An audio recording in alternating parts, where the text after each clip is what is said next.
So let's answer this question. How fast must an object move to be in orbit? Now you've grown up with the space program, you've grown up with hearing about things being in orbit. The planets are in orbit around the sun. The International Space Station is in orbit around the Earth. And the moon, obviously in orbit around the Earth. But what does that mean? And how fast do you need to go to be in orbit? That's what we want to answer today. So I'm going to talk to you about a little thought experiment that Sir Isaac Newton did back in his day. Okay. And one of the things Newton was a genius at was extending earthly ideas into the cosmos and thinking very abstractly, thinking really big. So it's pretty amazing what he did. So imagine here's the Earth. Well, let's just pick just any imaginary planet. And someone is standing on top of this planet. Of course, where is the top of a planet? I don't know. So it's not a very big planet, or that's a very big person. And they've got a cannon next to them. So here's our cannon. And they load in, they put in some gunpowder, and they put in a cannonball, and they shoot it. Now, all right, so here's the cannonball coming out. Now, if you think about this on like the Earth, the gravity is going to pull that cannonball down. So let's say this cannonball is shot horizontally to the ground, at least at that point. So it's shot parallel to the ground. But gravity pulls it down. So, okay, so it lands right there. All right. So you can see that gravity curves the path of the cannonball. And that's just projectile motion like we did, earlier in the year. But this person, that was pretty exciting. So they decided to put some more gunpowder in the cannon, so that it explodes with greater pressure and the cannonball leaves the cannon at a higher speed, so it goes farther. So, watch. It goes.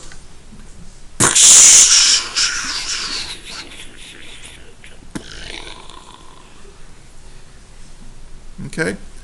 Now, this is kind of interesting because we're now on a round world.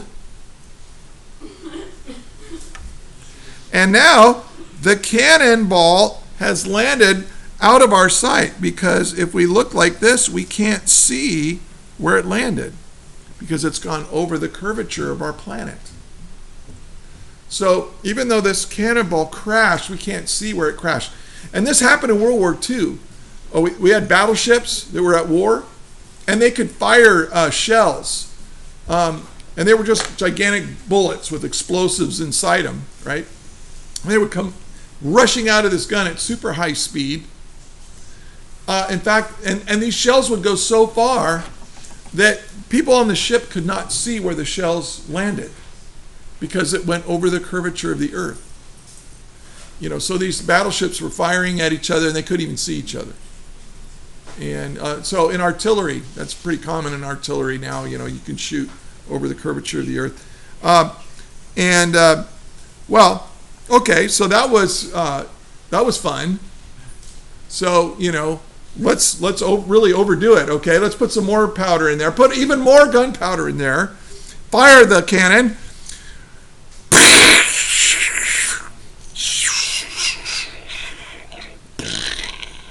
Okay. Well, no more March of the Penguins. Okay. Antarctica. All right. Well, that was fun. Got all the way halfway around the world. So let's put even more gunpowder in there.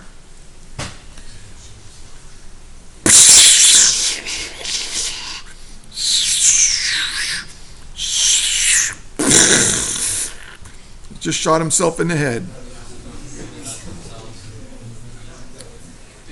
much easier if you just said 2 portals. Now, what if the guy ducked? So here it comes. So duck. Duck again. Now all of a sudden this cannonball is now in orbit. Yes. Does this planet have no atmosphere? This planet has no atmosphere.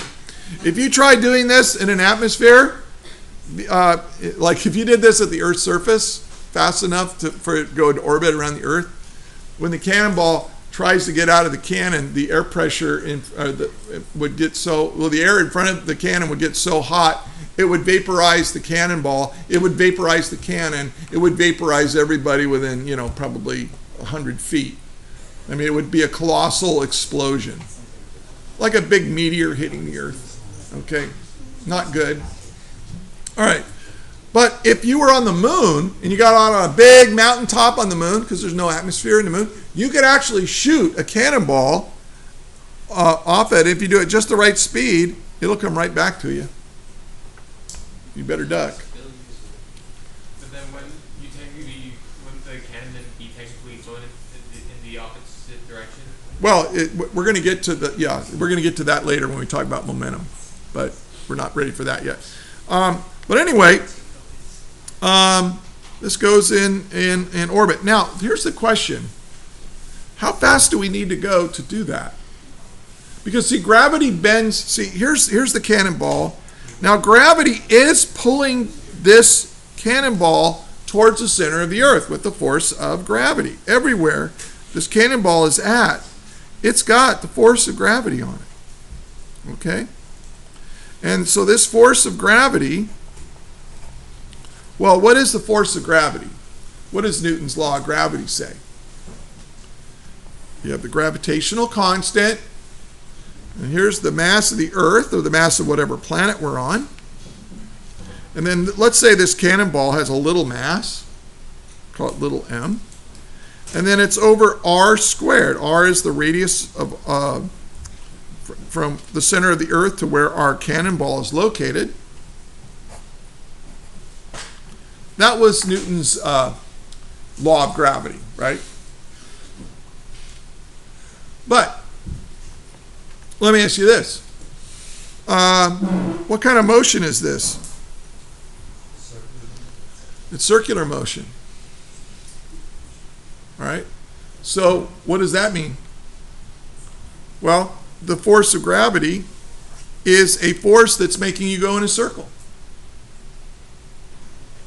Well, what's the force that makes you go in a circle? What's the equation for a force that makes you go in a circle? What is it? It's a centripetal force, right? What's the equation for a centripetal force? Yeah.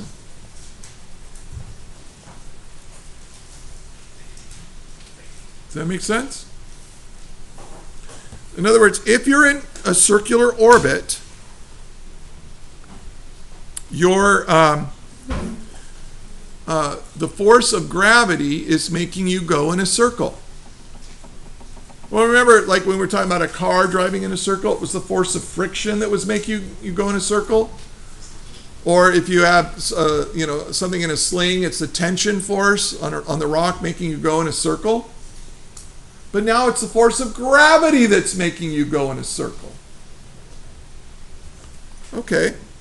Well, this force of gravity equals a centripetal force. Can we solve for the velocity?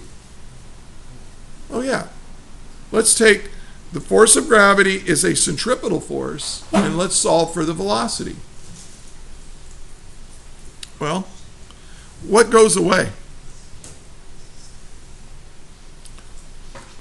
What's on both sides of the equation? Yeah, one of the r's. Let me rewrite it. So GMM over r squared equals mv squared over r.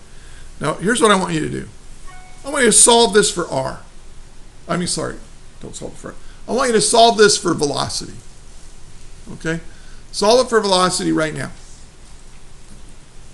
I'll give you 2 minutes. Solve it for velocity.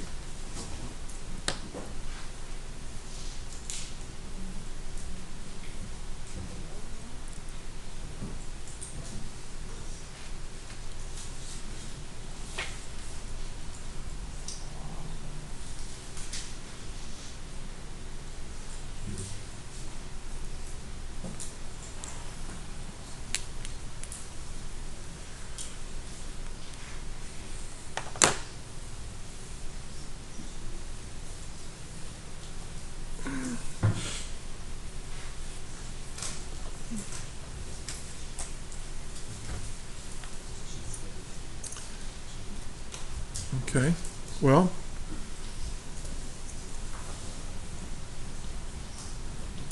both sides have the mass of my cannonball on there. So that goes away. Just divide both sides by the mass of the cannonball. Multiply both sides by the radius, So that goes away. And now I've got v squared equals gm over r. So v equals the square root of gm over r. This is the orbital velocity equation. This is so cool. This will tell you how fast you need to go to be in orbit around a planet. Well, let's figure out how fast we need to go to be in orbit around the Earth. Okay, let's say you want to be in orbit around the Earth. Well, v equals the square root of g, 6.67 times 10 to the negative 11 Newton meters squared per kilogram squared. Yes, take the time to write out the units. Gosh dang it. To heck. Now, what's the mass of the Earth? Well, everybody knows that it's 5.98 times 10 to the 24 kilograms. And then what's the radius of the Earth?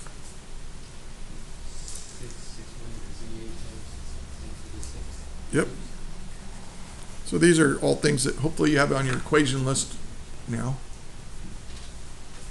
Well, let's figure it, and then you got to take square root of all that. Well, this is a lot of work, but let's just do it. 6.67 times 10.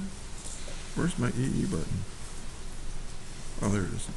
6.67 times 10 to the negative 11 times 5.98 times 10 or EE to the 24 equals.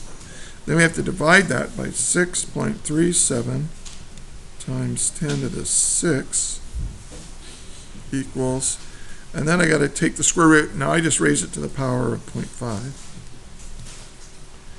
And you get 7,913 meters per second.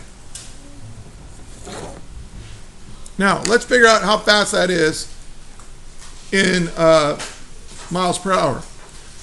Hey Siri, what's the conversion factor from meters per second to miles per hour? 1 meter per second is 2.24 miles per hour. Oh, thank you. 2.24 miles per hour.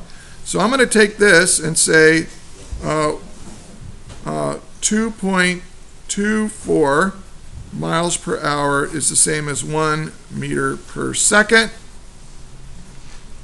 So 7,000, so times 2.24. It's that easy, people. You can use your phone for stuff like that. Equals, holy smokes, 17,725 miles per hour. Kids, don't do this at home.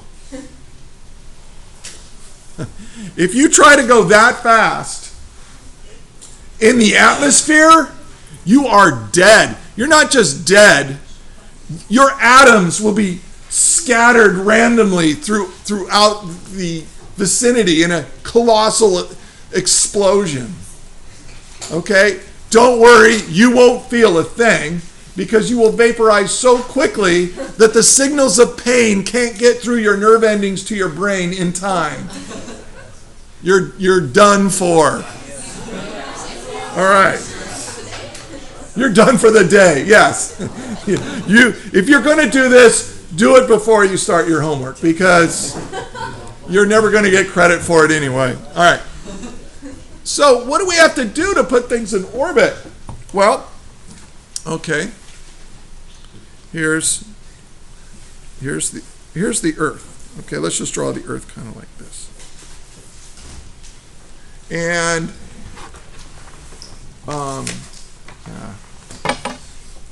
so now close to the Earth we have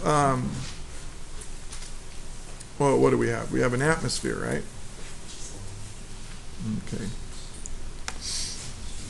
Let's draw the atmosphere. Let's just draw it like this.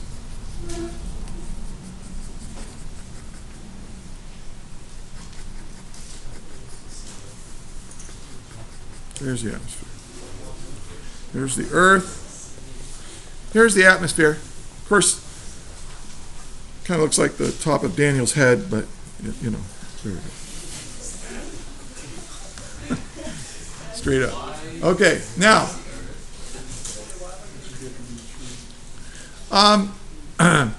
So, when you watch a rocket launch, which I assume you've all seen on television or whatever, what direction does the rocket go? It goes up. So, if this is like the like a Falcon 9 SpaceX rocket, and they're going to launch this into space, the first thing they do is they go up. But fairly quickly, they don't just go up, they also start pitching over diagonally. Now what are they trying to do? They're going up because you got to get above the atmosphere. Now, the atmosphere doesn't just go up and stop. The atmosphere the air just gets thinner and thinner and thinner as you go up. There's really no edge to the atmosphere. If you go 100 miles up, that's high enough where you could actually go into orbit.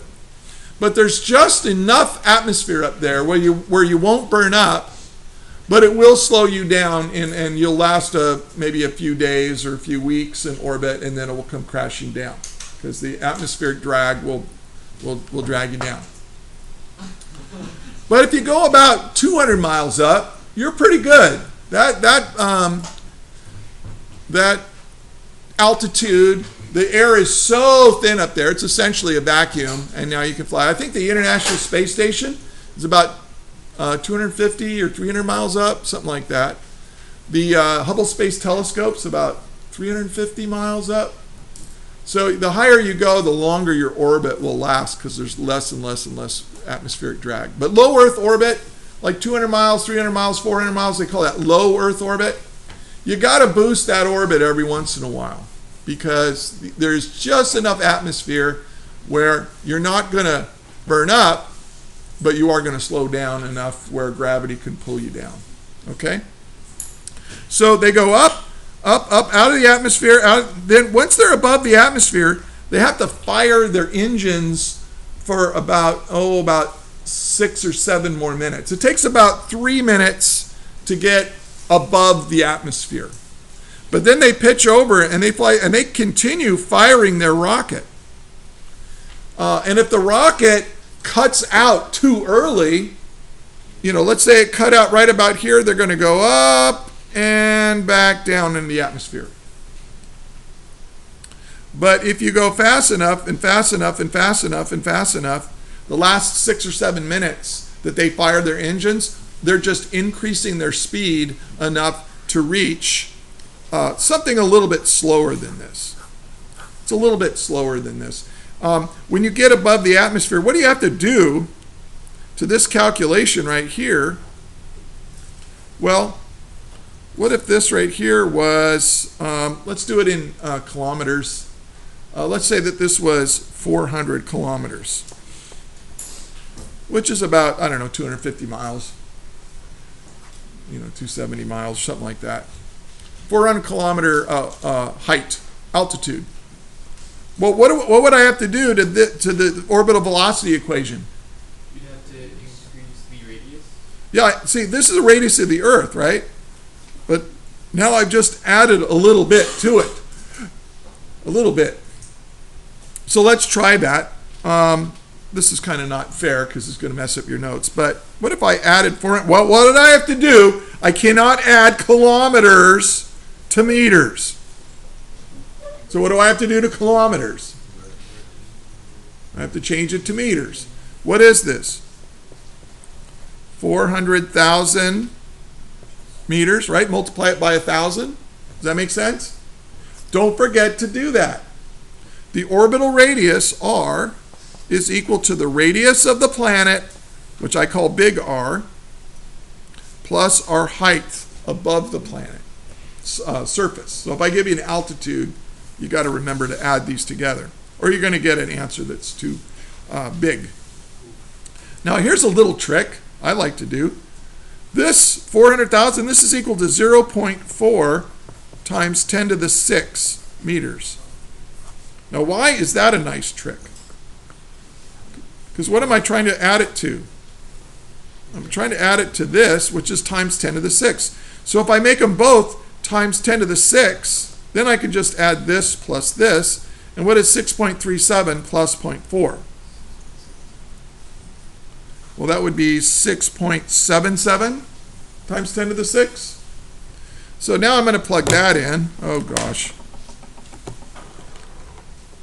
So I'm just going to say, okay, 6.67 times 10 to the negative 11, that's my gravitational constant, times 5.98 times 10 to the 24. That hasn't changed. That's just the mass of the Earth. Divide by the rate or orbital radius, which is the radius of the Earth, plus this. But now I can do it in my head. I'm just going to say divided by well, what is 37 plus 4 is 0.77.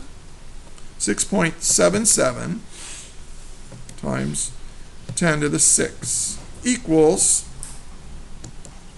and then take the square root of that, and I get 7,676 meters per second. And notice that's a little bit less, isn't it? A little bit less. Because we're higher, we're up higher, so the r is bigger, so the orbital velocity is. In fact, the higher you go, the slower the orbital velocity is. Right? By this equation, the bigger r is. And now, well, let's change that to miles per hour, since we're used to thinking of things. And so that's times 2.24. That's now 17,200 miles per hour. So if you want to be at a 400 kilometer orbit, 400 kilometers up from the surface orbit, then you have to get your rocket to a speed of 17,200 miles per hour. That's fast. Okay, that's really, really fast. And but that's why rockets are difficult.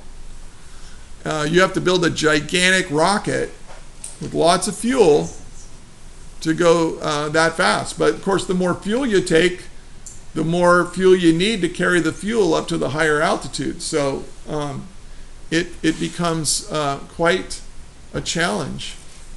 And of course, when I was your age, I always thought that we would be living on Mars by now. When I was in high school, we thought the space shuttle was going to make everything cheaper, and we thought we would get to the moon and to Mars, and we would have this interplanetary civilization. By the time I'm, an older guy, hasn't worked out. Why? Because building a rocket that can do this and carry people is hard and very expensive. Okay, but that's what Elon Musk is trying to do. He's trying to solve that problem. So, but anyway, here's a couple other things to remember. Let's just kind of summarize here. if you're in a circular orbit,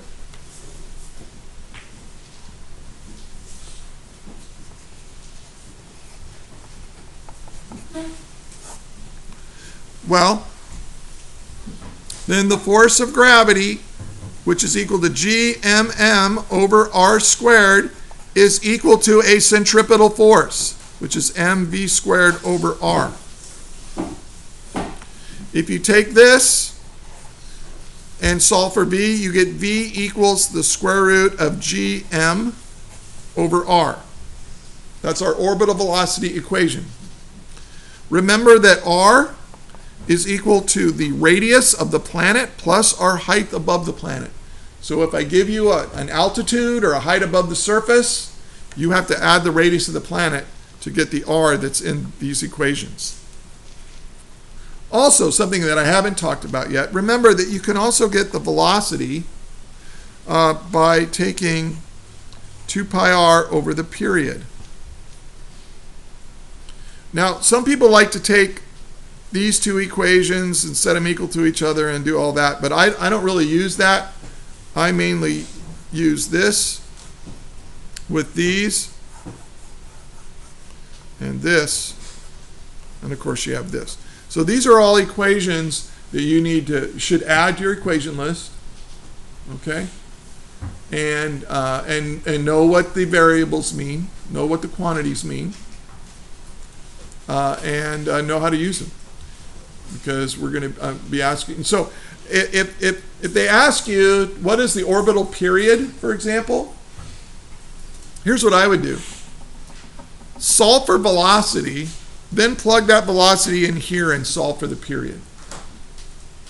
You could, there are equations where you can solve for the period directly, but they're really kind of cumbersome to use, and I think it's just easier to do it in 2 steps than do it into one big step that it's harder to manage. Okay?